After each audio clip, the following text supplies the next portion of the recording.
Have you ever noticed how some people seem to have an almost supernatural control over the environment around them? Without saying a word, they don't shout. They don't beg. They simply withdraw and suddenly everything changes. The energy shifts. People start to question, to chase after, to feel. Now imagine if you did the same. If you stopped reacting immediately to everything. If you chose silence instead of the automatic response. Retreat instead of explosion. What do you think would happen? That's where the point lies. When you stop being always available emotionally, physically, psychologically, the world around you goes into crisis. Because people are used to controlling you through your reactions, through your impulses, through your predictability.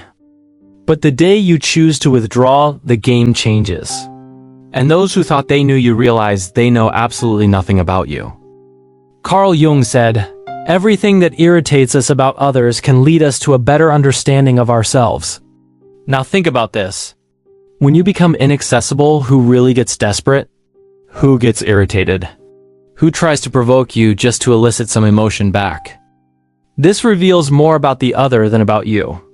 And it mainly reveals how much you are still being manipulated without realizing it.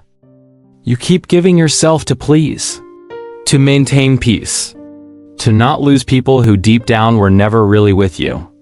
And with every forced yes, every immediate response, every emotional reaction, you give away a piece of your energy. And at the end of the day, what's left? Tiredness, frustration, an emptiness you can't explain. But I'll tell you why. Because you are too available for those who don't deserve even a minute of your silence. This video is not about turning your back on the world. It's about choosing yourself. It's about learning what Jung called individuation. The process of becoming whole, authentic, complete. And this process begins when you understand that silence can be stronger than 1,000 arguments. That withdrawal, when it comes from awareness and not from escape, is an act of power. So I ask you now, looking into your eyes, how long will you continue to be controlled by the emotions of others? How long will you react like a puppet every time someone pokes your wound? Maybe it's time to cut those strings, to withdraw, to become a mystery. Because when you stop being available, everything changes. You have been taught to always be present, to respond quickly, to please, to say yes even when you wanted to say no. Since childhood, you have been conditioned to believe that your worth lies in how available you are to others. But here's a truth that perhaps no one has told you with this clarity. This excessive availability is not a virtue. It is a prison. And as long as you continue to think that you need to be accessible all the time, emotionally or otherwise, you will be manipulated, drained, and forgotten as soon as you are no longer useful. Do you know why?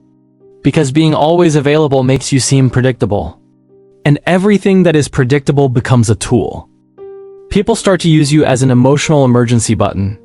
They press it when they want attention, relief, validation, and then put you back on the shelf. But you don't realize this, because you are trapped in an illusion that being present for everyone will make someone be present for you. But it doesn't work that way. Carl Jung spoke about the persona. This mask we wear to be accepted, loved, recognized.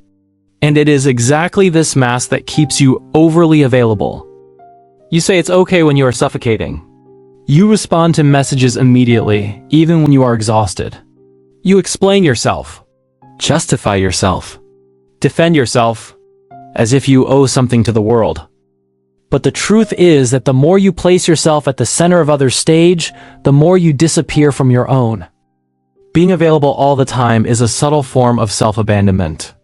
It is a disguised way of seeking approval, avoiding rejection, trying to control the image others have of you. But this control comes at a price, and the price is your peace. It is your vital energy being distributed as if it were infinite, when in fact it is limited, very limited. People who want you available all the time, in fact, do not want you. They want what you provide. Validation, company, distraction, emotional comfort. But when you change, when you set a boundary, when you refuse to react, those same people get irritated. accuse you, say you are weird. It's not because you changed. It's because you stopped being functional for them. And here's the cruelest point. The more available you are, the less value others give you.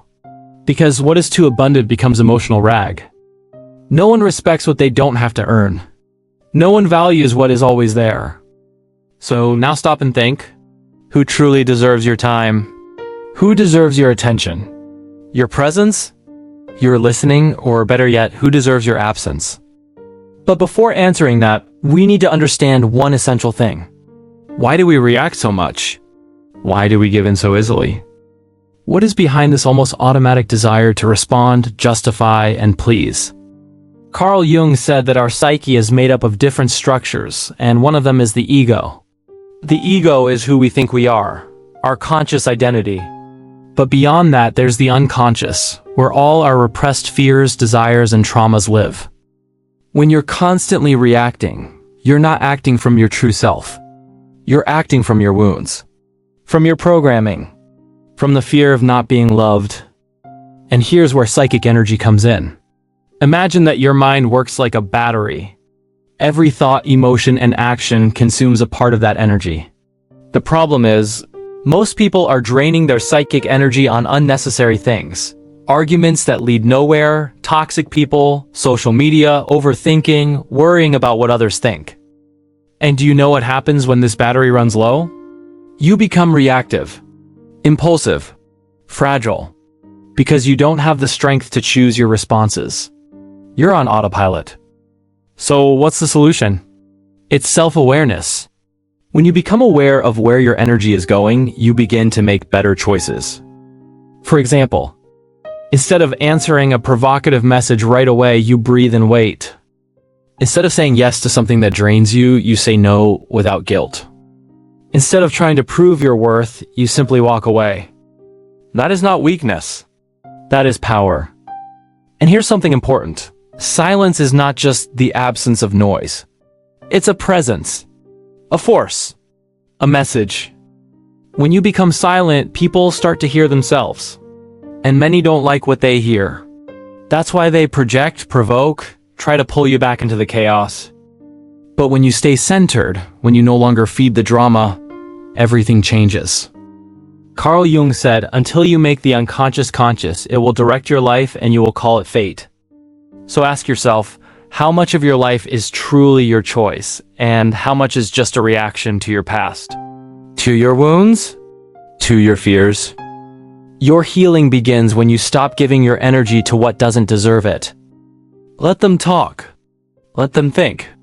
Let them project you. You stay in your power.